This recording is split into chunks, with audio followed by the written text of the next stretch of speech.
Hello dear students, Namaste and welcome once again to English Made Easy. This time I decided to make this video for the students of class 12. Class 12 of West Bengal Board of Higher Secondary Education and the students of class 10th of CBSE Board who are following the NCERT books.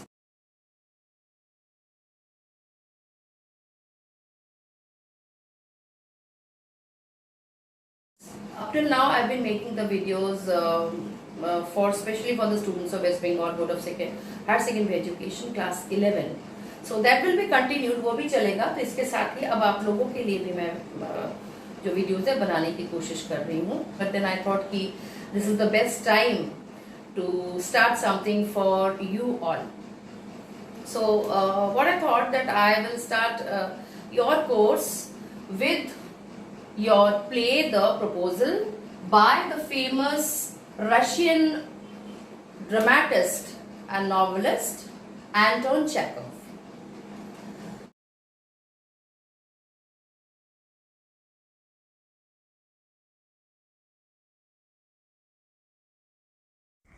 Anton Pavlov Chekhov, the famous Russian playwright and dramatist, was born in 29 January 1860 and he died in 15 July 1904.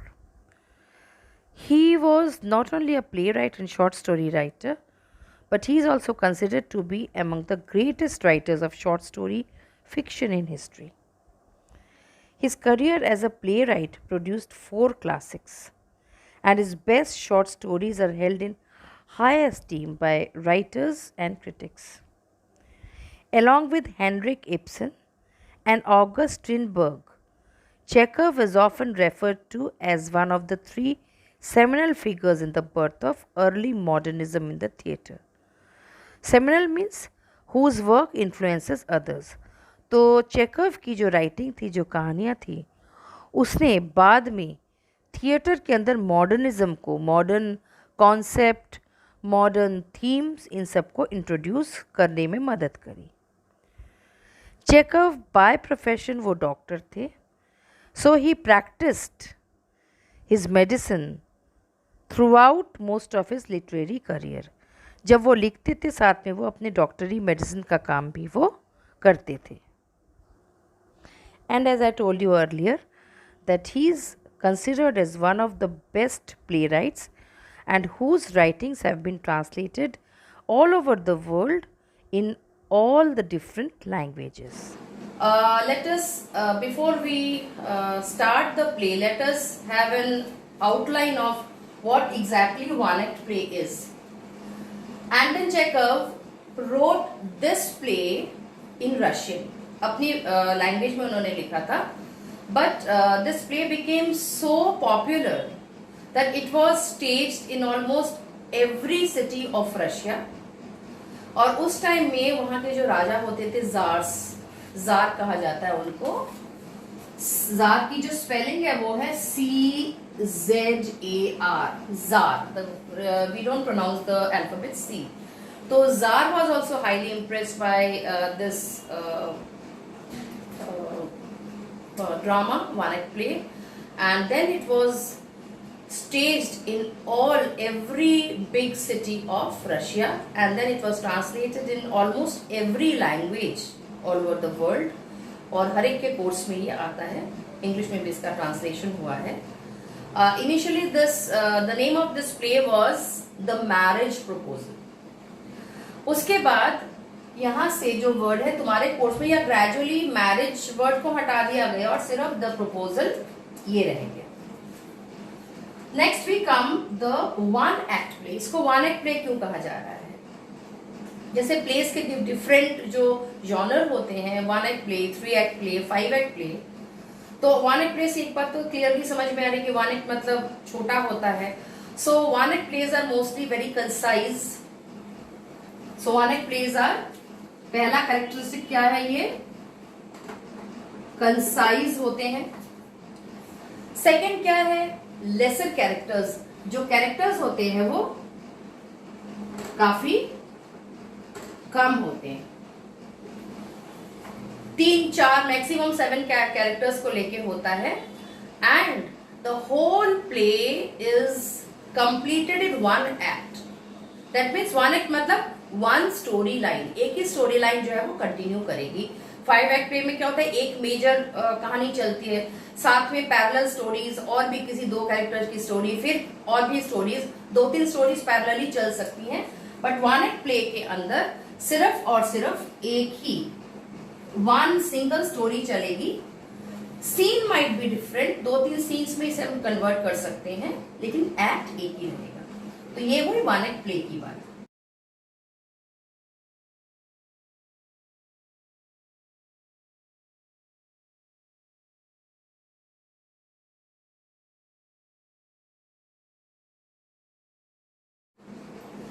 अब 1 act play के अंदर भी different, जैसे कोई भी play होता है तो प्ले के भी डिफरेंट जॉनर होते हैं। जैसे कॉमेडी हो गई, सोशल किसी इशू पर हो गया, किसी बर्निंग इशू पे हो गया, कोई इकोनॉमिक कोई प्रॉब्लम आ गई उस पे हो गया। So it can B of any issue, any topic.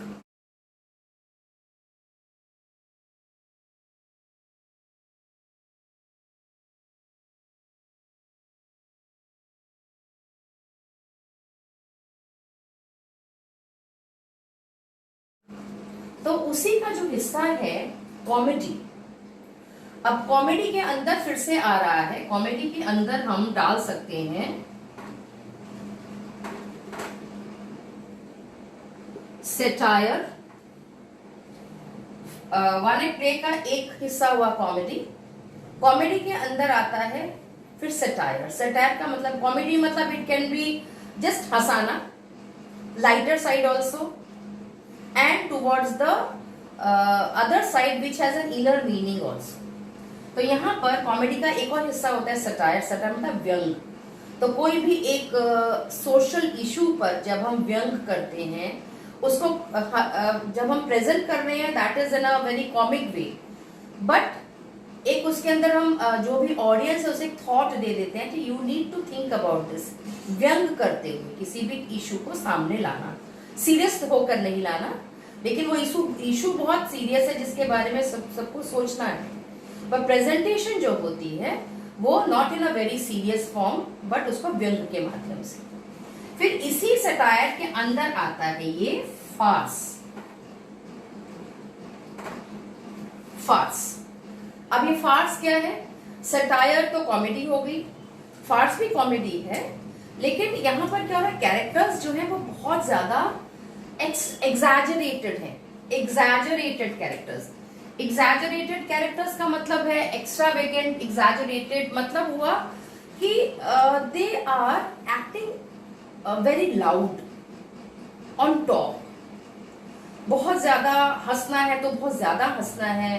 कपड़े थोड़े कॉमिकल हो सकते हैं किसी किसी केस में, बट डायलॉग्स जो है वो बहुत ज्यादा एग्जैजरेटेड है और हर एक की एक्टिंग जो है वो कुछ हद तक ओवर एक्टिंग है।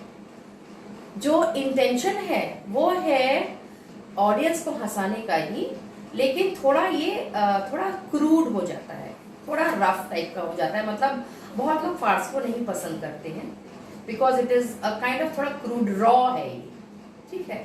तो एक जबरदस्ती हंसाना काइंड ऑफ। तो डायलॉग्स बहुत ऐसे होते हैं जिसपे लोगों को, जो पहले के टाइम, और ये जो फार्स है ये पहले ज्यादा चलता था, अब धीरे धीरे ग्रेजुअली लोगों का जो टेस्ट चेंज हुआ है तो फार्स को इतना ज्यादा पसंद नहीं किया जाता है।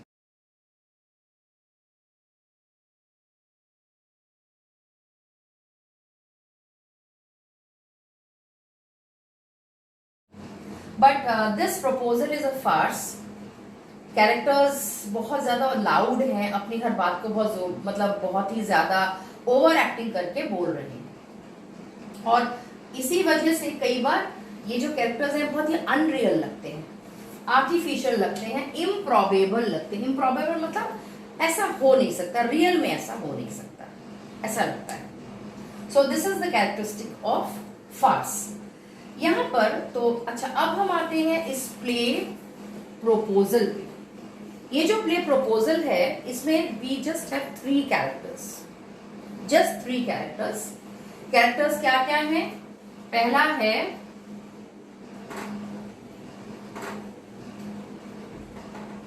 Chubukov. First character is Chubukov. Second character is Natalia. इसका पूरा नाम है नतालिया स्टेफानोवना.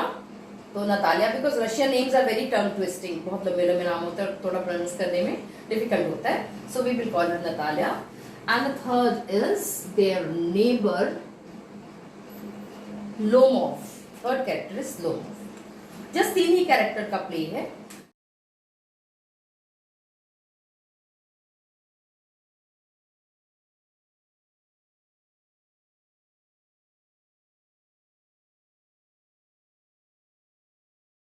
तो यहाँ पर ये जो तीनों कैरेक्टर्स हैं, यहाँ पर जो प्रपोजल जो है that is about the marriage proposal. लेकिन क्योंकि मैंने कहा कि इसको एक फार्स वे में प्रेजेंट किया गया है, it's a satire on marriage. शादी पे एक सटायर है, व्यंग कसा गया है कि जब हम किसी को, जो एक मेन इंटेंशन रहता है कि जब हम किसी को प्रपोज करते हैं, it should be out of love. You love somebody, you propose him और हर फॉर द मैरिज. पर in the society when Anton Chekhov lived, he has tried to depict the Russian society of that time. तो वहां पर क्या होता था, marriage जो, और इसको एक्सक्यूज मी, इसको आज भी ये उतना ही रेलेवेंट है, तभी ये आपके कोर्स के अंदर भी है. क्या है कि शादियां बेसिकली आज भी जब सोसाइटी में हम लोग करते हैं, या स्पेशली अगर आप बड़े बिजनेस फैमिलीज में देखो, तो marriage is more like a business tie. अच्छा, हम तुम्हारी आपकी बेटी को लेंगे तो अच्छा मेरा बिजनेस भी डेवलप करेगा ज्यादा, you support my business, I support your business, और हम अपने बच्चों की शादी दे देते हैं. सो marriage is more like a social contract. ठीक है, तो मैरिज क्या हो गया, सोशल कॉन्ट्रैक्ट है ये एक तरीके से, अकॉर्डिंग टू चेकॉफ.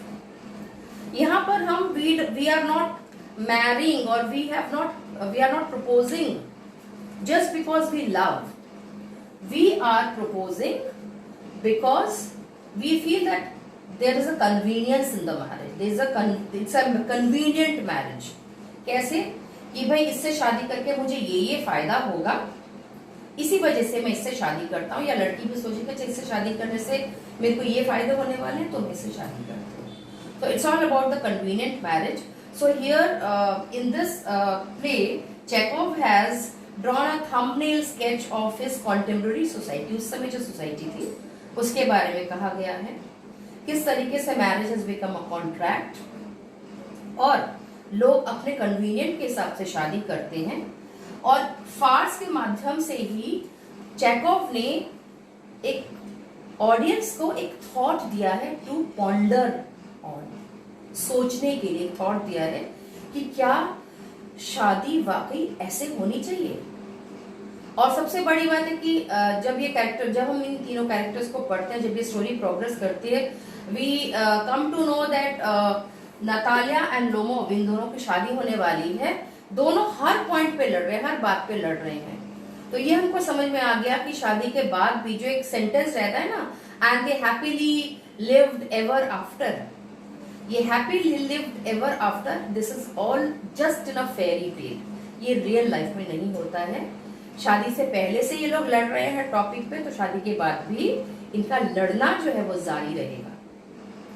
और लोमोव जो है वो यही सोच के शादी करने के लिए आता है कि मेरी अब एज हो गई है, I am more than 35 now and I can't sleep properly, I got so many elements, मुझे बीमारी है, एंड तो मैं नतालिया से शादी करता हूँ. She is okay, good looking भी है, काम भी घर का बहुत अच्छे से जानती है, they got money also.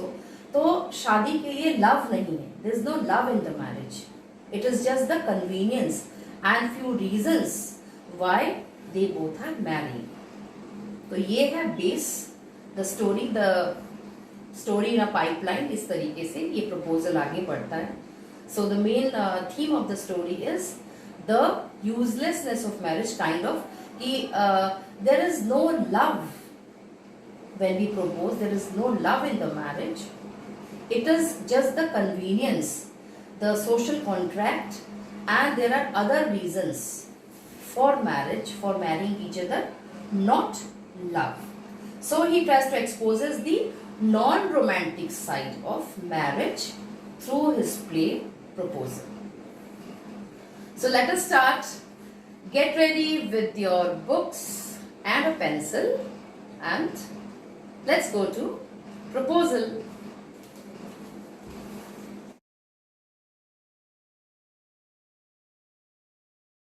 So now let us come to our book, The Proposal.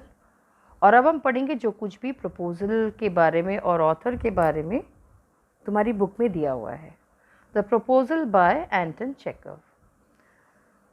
As we have already read about Anton Pavlov Chekhov, उनके बारे में अब तक हम लोगों ने काफ़ी कुछ पढ़ लिया है, बट जो कुछ भी थोड़ा सा बुक के अंदर जो दिया हुआ है उसे एक बार पढ़ लेते. एंटन Pavlov चेकव, born in 1860, he died in 1904. Famous playwright अब तक हम पढ़ चुके हैं. He is a short story writer also from Russia. और मॉडर्निज्म इन थिएटर जो अभी हमने पढ़ा कि थिएटर में जो मॉडर्निज्म आया, थिएटर के अंदर जो मॉडर्न थॉट्स आए, मॉडर्न विचार जो आए, उसको स्टार्ट करने में काफ़ी हद तक इनका हाथ रहा. He is the Pioneer. Pioneer मतलब वन हू स्टार्ट्स. तो एंटन चेकव को हम पायनियर कह सकते हैं थिएटर के अंदर मॉडर्निज्म लाने में. मतलब जो कुछ थिएटर के जो आइडियाज़ थे, जो थीम थी थिएटर की, जो कहानी होती थी, इससे पहले जो हिस्टोरिक होती थी चीज़ें या सोशल होती थी, उसके अंदर एंटन चेकव काफ़ी हद तक मॉडर्निज्म, नए ख्यालात लेके आए. He was also the architects of modern short story. और जो नई नई शॉर्ट स्टोरीज़ जो उस समय की बनती थी उसमें भी इन्होंने काफ़ी हद तक उसके अंदर भी मॉडर्निटी और दी देन उस समय का जो कॉन्टेम्प्ररी जो कहानियाँ थीं, जो विचारधाराएं चल रही थी, वो उन्होंने अपनी कहानियों के माध्यम से एंटन चेकव लेकर आए. तो उन्हें हम एंटन चेकव को architect of modern short story भी कह सकते हैं. His major works include Uncle Vanya, Three Sisters, The Cherry Orchid, and the present play has been translated from Russian by Julius West. तो जैसा हमने पहले ही अभी डिस्कस किया है कि एंटन चेकव जो है used to write in Russian, अपनी मदर टंग में लिखते थे, और जैसे जैसे इनके प्लेज़ की, इनके राइटिंग्स की, इनकी स्टोरीज़ की पॉपुलैरिटी बढ़ी, उनको डिफरेंट लैंग्वेजेस में ट्रांसलेट किया गया. इससे पहले अभी हम लोगों ने वन एक्ट प्ले के बारे में भी मैं आप लोगों के साथ डिस्कस कर चुकी हूँ. एक बार और डिस्कस कर लेते हैं इसको कि वन एक्ट प्ले जो है ये at the end of 19th century, 1870s 80s के बाद 19th सेंचुरी के आसपास वन एक्ट प्ले ने ज़्यादा पॉपुलैरिटी पाई. उससे पहले 3 act plays and 5 act plays ही ज़्यादा चलते थे. और इसे वन एक्ट प्ले क्यों कहा गया है ये भी मैंने आपसे पहले डिस्कस किया हुआ है, क्योंकि पूरा का पूरा जो एक्शन होता था वो एक सिंगल एक्ट के अंदर ही कंप्लीट हो जाता था. और क्योंकि टाइम स्पैन बहुत कम होता था, टाइम लिमिट कम होती थी, तो प्ले को बहुत टाइटली कंस्ट्रक्ट, मतलब एक ही कहानी बहुत ही टाइटली चलती थी. उसके अंदर और डिफरेंट छोटी छोटी कहानियाँ, ज़्यादा कैरेक्टर्स भी नहीं लाए जाते थे. तो पूरा का पूरा जो कहानी है बहुत कसा हुआ रहता था, टाइटली कंस्ट्रक्टेड रहता था. और नए नए और कैरेक्टर्स को इंट्रोड्यूस करने के का स्कोप जो था वो बहुत कम होता था. There is a little scope, there is a little scope of development of characters और प्लॉट. नए नए और एक कहानी के साथ और भी कुछ एक्स्ट्रा स्टोरीज़, एक्स्ट्रा कहानियाँ, सब प्लॉट्स. तो सब प्लॉट्स की कोई जगह नहीं थी. ठीक है, no place for sub plots, only one main plot use to continue. और for example of a renowned one act play by James Synge's, riders to the sea. ये भी पहले आपके चैप्टर में था, पहले 11-12 में आता था, Riders to the C. It is also very good example of one act play. तो ये तो हमने प्ले के बारे में पहले भी हम डिस्कस कर चुके हैं. ये तुम्हारी बुक में जो हिस्सा था मैंने अभी उसको डिस्कस किया. अब हम आते हैं कैरेक्टर्स पे. जैसा कि बिकॉज ये वन एक्ट प्ले है तो कैरेक्टर्स बहुत ही कम हैं. The whole play revolves around only 3 characters. First is Stephen Stepanovich Chubukov. Russian names बहुत बड़े होते हैं, लंबे लंबे नाम होते हैं, उसको हम शॉर्ट में अब से हम सिर्फ कैरेक्टर का नाम चुबुकॉव बुलाया करेंगे। तो पहला कैरेक्टर है Stephen Stepanovich Chubukov. He is a land owner, बुज़ुर्ग है, एजड है। और सेकंड जो कैरेक्टर, और बहुत क्रूकेट से हैं, थोड़े से चालाक हैं, और जैसा मैंने पहले ही बताया आपको कि फार्स, इट इज़ अ, जैसे ये जो कहानी है द प्रपोजल, ये एक फार्स है, कॉमेडी के अंदर फार्स है, मतलब कैरेक्टर्स जो है वो बहुत अनरियल हैं, बहुत लाउड प्ले करते हैं, हर कैरेक्टर ओवर एक्टिंग करता है, और इस ओवर एक्टिंग के माध्यम से ही दर्शकों तक मैसेज और दर्शकों को हंसाना ये पर्पज़ रहता है। Excuse me. तो यहाँ पर स्टीफन स्टीफेनोविच जो है, ही इज़ बहुत ज़्यादा, ही ओवर एक्ट्स अ लॉट, और बहुत ज़्यादा लाउड कैरेक्टर है, काफ़ी एजड हैं, लैंड ओनर है, इज़ वेरी रिच। उन्हीं की बेटी है, सेकंड जो कैरेक्टर आता है वो इनकी बेटी Natalia Stepanovna. She is 25 years old, और उस ज़माने में 25 ईयर ओल्ड का मतलब होता है काफ़ी एज हो गई लड़की की, अभी तक नतालिया की शादी नहीं हुई है। और जो थर्ड कैरेक्टर है वो है इवान वेसेलोविच लोमोव। तो आपसे हम चुबुकॉव बोलेंगे फर्स्ट कैरेक्टर को, सेकंड को हम सिर्फ नतालिया नतालिया बुलाएंगे, and third is Ivan Vassilevitch Lomov. अब से हम इनको सिर्फ लोमोव बुलाएंगे। लोमोव कौन है? Lomov is the neighbour of Chubukovs. He is also very rich. दोनों फैमिलीज़ ज़मींदार फैमिलीज़ हैं। They have got huge farms, और बहुत खेती बाड़ी होती है। He is large and hearty, काफ़ी पैसे वाला है, दिल का अच्छा है, लेकिन थोड़ा जैसा होता है उस समय के लैंड ओनर्स को जिस तरीके का होना चाहिए था, बिल्कुल वैसा ही है। अपने लैंड्स को लेके बहुत प्रोटेक्टिव है, अपने लैंड्स को लेके बहुत ज़्यादा सोचता है, और अपने लैंड को और आगे बढ़ाना चाहता है, अपने इस लैंड के बिजनेस को। तो यही हैं तीन कैरेक्टर्स, चुबुकॉव, नतालिया एंड लोमोव। अब हम पढ़ते, अच्छा इसके बाद मैंने एक इस पूरे स्टोरी को तुम लोग के लिए जिस्ट में मैंने लाने की कोशिश मैंने की है इस पूरी स्टोरी को। तो हम इसको इस तरीके से थोड़ा सा डिस्कस कर लेंगे। The proposal, it's a comedy, and comedy के अंदर भी जो इसका जो सब जॉनर है वो फार्स है, बाय एंटन चेकव। कैरेक्टर्स तीन हैं, चुबुकॉव, नतालिया एंड लोमोव। हम इस कहानी को, मैंने इसको पॉइंट वाइज, इस कहानी, ये कहानी जिस तरीके से प्रोग्रेस करती है, मैंने इसको थोड़ा सा पॉइंट वाइज यहाँ पर मैंने तुमको समझाने के लिए, इसको थोड़ा इजी बनाने के लिए मैंने पॉइंट वाइज इसको लिख दिया है। Lomov, he comes in evening dress at Chubukovs to ask for Natalia's hand. शाम को इवनिंग ड्रेस में, नॉर्मली क्योंकि पड़ोसी हैं तो इतने फॉर्मल ड्रेस में नहीं आते हैं। यहाँ पे इस फॉर्मल ड्रेस के बारे में काफ़ी स्ट्रेस दिया गया है कि वो इवनिंग ड्रेस में आया है, और उसको देख के चुबुकॉव काफ़ी सस्पिशियस हो जाता है कि भाई क्या बात है, ये इस समय ऐसी अजीब सी ड्रेस में क्यों आया है। चुबुकॉव सामने तो भाई बहुत ही अच्छे से शो कर रहा है, वाओ दिस सो नाइस, आप आए हो, बट अंदर अंदर ही suspicious. But when he comes to know about Lomov's intention कि भाई वो क्यों आया है, because he wants to marry Natalia, he is very happy, और जाके नतालिया को इन्फॉर्म करता है, लेकिन ये नहीं बताता है कि क्यों आया है, सिर्फ आने की खबर देता है। He informs Natalia of Lomov's arrival. तो नतालिया जिस तरीके से कॉमन पड़ोसी के साथ इतने दिन बात करती थी वैसे ही बात करती है।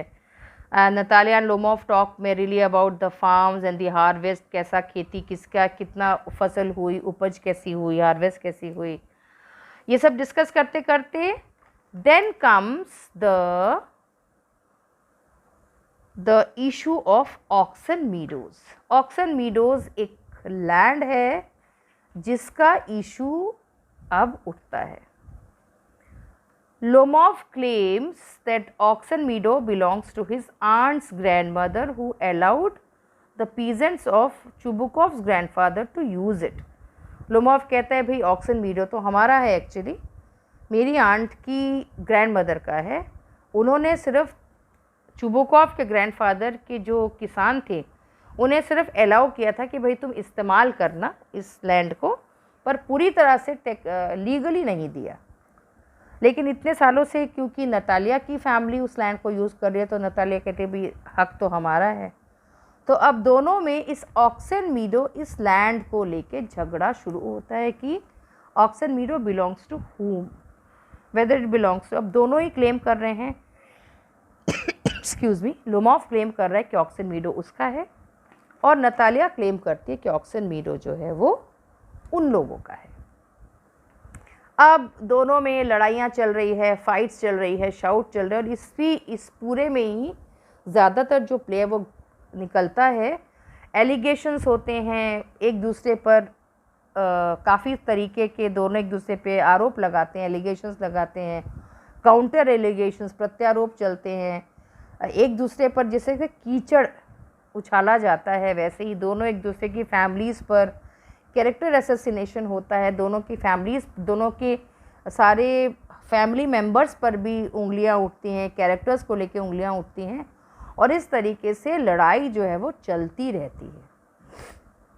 फाइनली जब किसी नतीजे पर नहीं पहुंचा जाता है तब लोमॉफ कहता है ठीक है अब मैं तुम लोग को कोर्ट में ही देखूंगा। ये कह के लोमॉफ क्योंकि he is kind of a patient जिसको हार्ट की प्रॉब्लम है, उसे लगता है कि मैं ज़्यादा दिन बचूंगा नहीं, और लोमॉफ थिंग्स इतने लड़ने के बाद उसे लगता है मेरा पैल्पिटेशन बढ़ गया है, हार्ट बीट बढ़ गई है, and he thinks that he is dying. तो वो उनका घर छोड़ के विदाउट प्रपोजिंग नतालिया लोमॉफ चला जाता है। अब इधर बातों बातों में चुबुकॉफ के मुंह से निकल जाता है कि वो उसके आने का मकसद क्या था, वो क्यों आया था। Now Natalia comes to know about Lomov's coming. अब जब नतालिया को पता चलता है कि लोमॉफ क्यों आया था तो बहुत रिग्रेट करती है, रोती है कि नहीं मुझे प्लीज़ लोमॉफ को वापस लेके आओ, वो शादी करने के मतलब इंटेंशन से आया था और मैंने उसके साथ मिसबिहेव किया है, even I want to marry him. और अब बेटी के इस बिहेवियर पर चुबुकॉफ जो फुल्ली डिस्गस्टेड है, परेशान है कि यार लड़ती है, लड़ाई ये लोग करते हैं, मुझे इनका झगड़ा सुलझाना पड़ता है। पर समहाउ चुबुकॉफ जाता है and he fetches Lomov back to Natalia. Natalia के पास वापस लेके आता है लोमॉफ को चुबुकॉफ। नतालिया अपोलोजाइज़ करती है, माफ़ी मांगती है लोमॉफ से कि सॉरी गलती सारी मेरी थी, हाँ मुझे याद आ गया कि ऑक्सन मीडोज़ जो है वो तुम्हारा ही है लोमॉफ, ये आपका ही है, बिल्कुल आप ही रखो। अब इसके बाद ये जो मैटर है वो सॉल्व होने ही वाला है एक तरीके से। ये जो थोड़ा सा ऑक्सन मीडोज़ का जो मैटर है वो किसी तरीके से रिजॉल्व होता है तो नया इशू अराइज कर जाता है। नया इशू क्या है? Regarding Guess and Squeezer. Guess जो है वो हंटर डॉग है लोमॉफ का, और स्क्वीज़र जो है वो हंटर डॉग है नतालिया और चुबुकॉफ का। अब दोनों ही क्लेम करते हैं कि हमारा डॉग जो है, दोनों अपने अपने डॉग्स की पेडिग्री पे क्लेम करते हैं कि हमारा डॉग अच्छा है, हमारा डॉग बेटर है। तो इसका मतलब जैसे ही एक टॉपिक ख़त्म हुआ नहीं ऑक्सन मीडोज़ का, फिर एक टॉपिक शुरू हो गया, और इस तरीके से फिर से कमोशन, झगड़ा और फाइट फिर से कंटिन्यू हो जाती है। और इसी बीच इन सब के बीच में लोमॉफ फिर कहता है हाय है मुझे लग रहा है I am about to die, और इसी में हड़बड़ करके जल्दबाजी में शादी हो जाती है, दोनों की मैरिज टेक्स प्लेस। लेकिन आर्ग्यूमेंट, फाइट, क्लेम्स ये सब कुछ चल रहे हैं। इसके बीच में जब मैरिज इसके बीच में ही हो जा रही है तो एक तरीके से ये शादी इंडिकेट करती है, यही दर्शाती है कि ये शादी भले हो गई लेकिन इनका झगड़ना, इनकी लड़ाई बंद नहीं होगी। और जो एक नॉर्मली होता है मैरिड लाइफ के बाद एक लाइन आती है and they lived happily ever after, ये जो लाइन है ये इस मैरिज में नहीं होने वाली है। मतलब नतालिया और Lomov can never live happily ever after, क्योंकि उनके बीच में किसी ना किसी इशू को लेके झगड़ा होता ही रहेगा। तो इस तरीके से this play comes to an end with the thought of the thought that the most of the marriages are not meant for each other. They all are marriages just for the sake of comfort. They all are marriages just because something or other is being offered to them. It is a comfort marriage, it's a convenient marriage. और ऐसी marriages में कहीं ना कहीं पे जो शादी है वो एक तरीके से कॉम्प्रोमाइज़ होती है। तो यहाँ पर भी जो शादी है इन दोनों कैरेक्टर्स की, नटालिया की और लोमॉव की, वो एक तरीके से कॉम्प्रोमाइज़ है। नटालिया को भी लड़का चाहिए अच्छा और लोमॉव को भी अच्छी लड़की चाहिए। अब इससे बेटर मिल नहीं सकता, तो चलो लड़ते झगड़ती ज़िंदगी बीतेगी, लेकिन शादी तो कम से कम होगी। So now let us continue in our next video. We shall be starting this play line by line. Till then, take care and goodbye.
So now let us come to our book The proposal.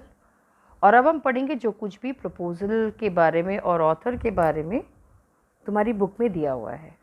The proposal by Anton Chekhov. As we have already read about Anton Pavlov Chekhov, उनके बारे में अब तक हम लोगों ने काफ़ी कुछ पढ़ लिया है, बट जो कुछ भी थोड़ा सा बुक के अंदर जो दिया हुआ है उसे एक बार पढ़ लेते. एंटन Pavlov चेकव, born in 1860, he died in 1904. Famous playwright अब तक हम पढ़ चुके हैं. He is a short story writer also from Russia. और मॉडर्निज्म इन थिएटर जो अभी हमने पढ़ा कि थिएटर में जो मॉडर्निज्म आया, थिएटर के अंदर जो मॉडर्न थॉट्स आए, मॉडर्न विचार जो आए, उसको स्टार्ट करने में काफ़ी हद तक इनका हाथ रहा. He is the Pioneer. Pioneer मतलब वन हु स्टार्ट्स. तो एंटन चेकव को हम पायनियर कह सकते हैं थिएटर के अंदर मॉडर्निज्म लाने में. मतलब जो कुछ थिएटर के जो आइडियाज़ थे, जो थीम थी थिएटर की, जो कहानी होती थी, इससे पहले जो हिस्टोरिक होती थी चीज़ें या सोशल होती थी, उसके अंदर एंटन चेकव काफ़ी हद तक मॉडर्निज्म, नए ख्यालात लेके आए. He was also the architects of modern short story. और जो नई नई शॉर्ट स्टोरीज़ जो उस समय की बनती थी उसमें भी इन्होंने काफ़ी हद तक उसके अंदर भी मॉडर्निटी और दी देन उस समय का जो कॉन्टेम्प्ररी जो कहानियाँ थीं, जो विचारधाराएं चल रही थी, वो उन्होंने अपनी कहानियों के माध्यम से एंटन चेकव लेकर आए. तो उन्हें हम एंटन चेकव को architect of modern short story भी कह सकते हैं.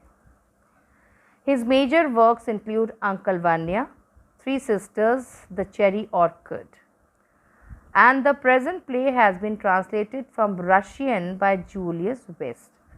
तो जैसा हमने पहले ही अभी डिस्कस किया है कि एंटन चेकव जो है used to write in Russian, अपनी मदर टंग में लिखते थे, और जैसे जैसे इनके प्लेज़ की, इनके राइटिंग्स की, इनकी स्टोरीज़ की पॉपुलैरिटी बढ़ी, उनको डिफरेंट लैंग्वेजेस में ट्रांसलेट किया गया. इससे पहले अभी हम लोगों ने वानेक प्ले के बारे में भी मैं आप लोगों के साथ डिस्कस कर चुकी हूँ. एक बार और डिस्कस कर लेते हैं इसको कि वानेक प्ले जो है ये at the end of 19th century, 1870s 80s के बाद 19th सेंचुरी के आसपास वानेक प्ले ने ज़्यादा पॉपुलैरिटी पाई. उससे पहले 3 act plays and 5 act plays ही ज़्यादा चलते थे. और इसे वानेक प्ले क्यों कहा गया है ये भी मैंने आपसे पहले ही डिस्कस किया हुआ है, क्योंकि पूरा का पूरा जो एक्शन होता था वो एक सिंगल एक्ट के अंदर ही कंप्लीट हो जाता था. और क्योंकि टाइम स्पैन बहुत कम होता था, टाइम लिमिट कम होती थी, तो प्ले को बहुत टाइटली कंस्ट्रक्ट, मतलब एक ही कहानी बहुत ही टाइटली चलती थी. उसके अंदर और डिफरेंट छोटी छोटी कहानियाँ, ज़्यादा कैरेक्टर्स भी नहीं लाए जाते थे. तो पूरा का पूरा जो कहानी है बहुत कसा हुआ रहता था, टाइटली कंस्ट्रक्टेड रहता था. और नए नए और कैरेक्टर्स को इंट्रोड्यूस करने के का स्कोप जो था वो बहुत कम होता था. There is a little scope, there is a little scope of development of characters और प्लॉट. नए नए और एक कहानी के साथ और भी कुछ एक्स्ट्रा स्टोरीज़, एक्स्ट्रा कहानियाँ, सब प्लॉट्स. तो सब प्लॉट्स की कोई जगह नहीं थी. ठीक है, no place for sub plots, only one main plot use to continue. और for example of a renowned one act play by James Synge's, riders to the sea. ये भी पहले आपके चैप्टर में था, पहले 11-12 में आता था, Riders to the C. It is also a very good example of one act play. तो ये तो हमने प्ले के बारे में पहले भी हम डिस्कस कर चुके हैं. ये तुम्हारी बुक में जो हिस्सा था मैंने अभी उसको डिस्कस किया. अब हम आते हैं कैरेक्टर्स पे. जैसा कि बिकॉज ये वानेक प्ले है तो कैरेक्टर्स बहुत ही कम हैं. The whole play revolves around only 3 characters. First is Stephen Stepanovich Chubukov. Russian names बहुत बड़े होते हैं, लंबे लंबे नाम होते हैं, उसको हम शॉर्ट में अब से हम सिर्फ कैरेक्टर का नाम चुबुकोव बुलाया करेंगे. तो पहला कैरेक्टर है Stephen Stepanovich Chubukov. He is a land owner, बुज़ुर्ग है, एजड है. और सेकंड जो कैरेक्टर, और बहुत क्रूकेट से हैं, थोड़े से चालाक हैं, और जैसा मैंने पहले ही बताया आपको कि फार्स, इट इज़ अ, जैसे ये जो कहानी है द प्रपोजल, ये एक फार्स है, कॉमेडी के अंदर फार्स है, मतलब कैरेक्टर्स जो है वो बहुत अनरियल हैं, बहुत लाउड प्ले करते हैं, हर कैरेक्टर ओवर एक्टिंग करता है और इस ओवर एक्टिंग के माध्यम से ही दर्शकों तक मैसेज और दर्शकों को हंसाना ये पर्पज़ रहता है। Excuse me. तो यहाँ पर स्टीफन स्टीफेनोविच जो है ही इज़ बहुत ज़्यादा ही ओवर एक्ट्स अ लॉट और बहुत ज़्यादा लाउड कैरेक्टर है, काफ़ी एजेड हैं, लैंड ओनर है, इज़ वेरी रिच। उन्हीं की बेटी है, सेकंड जो कैरेक्टर आता है वो इनकी बेटी Natalia Stepanovna. She is 25 years old और उस ज़माने में 25 ईयर ओल्ड का मतलब होता है काफ़ी एज हो गई लड़की की, अभी तक नतालिया की शादी नहीं हुई है। और जो थर्ड कैरेक्टर है वो है इवान वेसेलोविच लोमोव। तो आपसे हम चुबुकॉव बोलेंगे फर्स्ट कैरेक्टर को, सेकंड को हम सिर्फ नतालिया बुलाएंगे and third is Ivan Vassilevitch Lomov. अब से हम इनको सिर्फ लोमोव बुलाएंगे। लोमोव कौन है? Lomov is the neighbour of Chubukovs. He is also very rich. दोनों फैमिलीज़ ज़मींदार फैमिलीज़ हैं। They have got huge farms और बहुत खेती बाड़ी होती है। He is large and hearty, काफ़ी पैसे वाला है, दिल का अच्छा है, लेकिन थोड़ा जैसा होता उस समय के लैंड ओनर्स को जिस तरीके का होना चाहिए था बिल्कुल वैसा ही है। अपने लैंड्स को लेके बहुत प्रोटेक्टिव है, अपने लैंड्स को लेके बहुत ज़्यादा सोचता है और अपने लैंड को और आगे बढ़ाना चाहता है, अपने इस लैंड के बिजनेस को। तो यही हैं तीन कैरेक्टर्स, चुबुकॉव, नतालिया एंड लोमोव। अब हम पढ़ते, अच्छा इसके बाद मैंने एक इस पूरे स्टोरी को तुम लोग के लिए जिस्ट में मैंने लाने की कोशिश मैंने की है इस पूरी स्टोरी को। तो हम इसको इस तरीके से थोड़ा सा डिस्कस कर लेंगे। The proposal it's a comedy and comedy के अंदर भी जो इसका जो सब जॉनर है वो फार्स है, बाय एंटन चेखव। कैरेक्टर्स तीन हैं, चुबुकॉव, नतालिया एंड लोमोव। हम इस कहानी को, मैंने इसको पॉइंट वाइज इस कहानी, ये कहानी जिस तरीके से प्रोग्रेस करती है मैंने इसको थोड़ा सा पॉइंट वाइज यहाँ पर मैंने तुमको समझाने के लिए, इसको थोड़ा इजी बनाने के लिए मैंने पॉइंट वाइज इसको लिख दिया है। Lomov he comes in evening dress at Chubukovs to ask for Natalia's hand. शाम को इवनिंग ड्रेस में नॉर्मली, क्योंकि पड़ोसी हैं तो इतने फॉर्मल ड्रेस में नहीं आते हैं।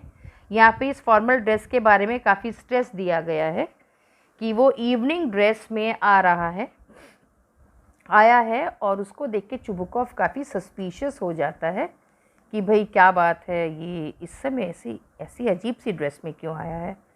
चुबुकॉव सामने तो भाई बहुत ही अच्छे से शो कर रहा है, वाओ दिस सो नाइस, आप आए हो, बट अंदर अंदर ही suspicious. But when he comes to know about Lomov's intention कि भाई वो क्यों आया है, because he wants to marry Natalia, he is very happy और जाके नतालिया को इन्फॉर्म करता है, लेकिन ये नहीं बताता है कि क्यों आया है, सिर्फ आने की खबर देता है। He informs Natalia of Lomov's arrival. तो नतालिया जिस तरीके से कॉमन पड़ोसी के साथ इतने दिन बात करती थी वैसे ही बात करती है। Natalia and Lomov talk merrily about the farms and the harvest, कैसा खेती, किसका कितना फसल हुई, उपज कैसी हुई, हार्वेस्ट कैसी हुई, ये सब डिस्कस करते करते then comes the issue of Oxen Meadows. Oxen Meadows एक लैंड है जिसका इशू अब उठता है। Lomov claims that Oxen Meadow belongs to his aunt's grandmother who allowed the peasants of Chubukov's grandfather to use it. Lomov कहता है भाई oxen मीडो तो हमारा है, एक्चुअली मेरी आंट की ग्रैंडमदर का है। उन्होंने सिर्फ चुबुकॉव के ग्रैंडफादर के जो किसान थे उन्हें सिर्फ अलाउ किया था कि भाई तुम इस्तेमाल करना इस लैंड को, पर पूरी तरह से लीगली नहीं दिया। लेकिन इतने सालों से क्योंकि नतालिया की फैमिली उस लैंड को यूज़ कर रही है तो नतालिया कहते भी हक तो हमारा है। तो अब दोनों में इस ऑक्सन मीडो, इस लैंड को लेके झगड़ा शुरू होता है कि Oxen Meadow belongs to whom, whether it belongs to, अब दोनों ही क्लेम कर रहे हैं, एक्सक्यूज मी, लोमॉव क्लेम कर रहा है कि ऑक्सन मीडो उसका है और नतालिया क्लेम करती है कि ऑक्सन मीडो जो है वो उन लोगों का है। अब दोनों में लड़ाइयाँ चल रही है, फाइट्स चल रही है, शाउट चल रहा है, और इस पूरे में ही ज़्यादातर जो प्ले है वो निकलता है, एलिगेशंस होते हैं एक दूसरे पर, काफ़ी तरीके के दोनों एक दूसरे पे आरोप लगाते हैं, एलिगेशंस लगाते हैं, काउंटर एलिगेशंस, प्रत्यारोप चलते हैं एक दूसरे पर, जैसे कि कीचड़ उछाला जाता है वैसे ही दोनों एक दूसरे की फैमिलीज़ पर कैरेक्टर असैसिनेशन होता है, दोनों की फैमिलीज़, दोनों के सारे फैमिली मेम्बर्स पर भी उंगलियां उठती हैं, कैरेक्टर्स को लेके उंगलियां उठती हैं, और इस तरीके से लड़ाई जो है वो चलती रहती है। फाइनली जब किसी नतीजे पर नहीं पहुंचा जाता है तब लोमॉव कहते हैं ठीक है, अब मैं तुम लोग को कोर्ट में ही देखूंगा।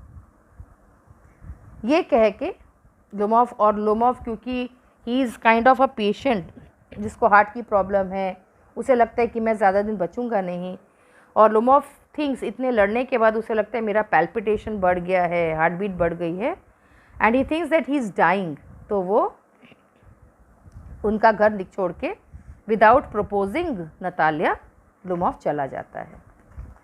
अब इधर बातों बातों में चुबुकॉव के मुंह से निकल जाता है कि वो उसके आने का मकसद क्या था, वो क्यों आया था। Now Natalia comes to know about Lomov's coming. अब जब नतालिया को पता चलता है कि लोमॉव क्यों आया था तो बहुत रिग्रेट करती है, रोती है कि नहीं नहीं मुझे प्लीज़ लोमॉव को वापस लेके आओ, वो शादी करने के मतलब इंटेंशन से आया था और मैंने उसके साथ मिसबिहेव किया है, even I want to marry him.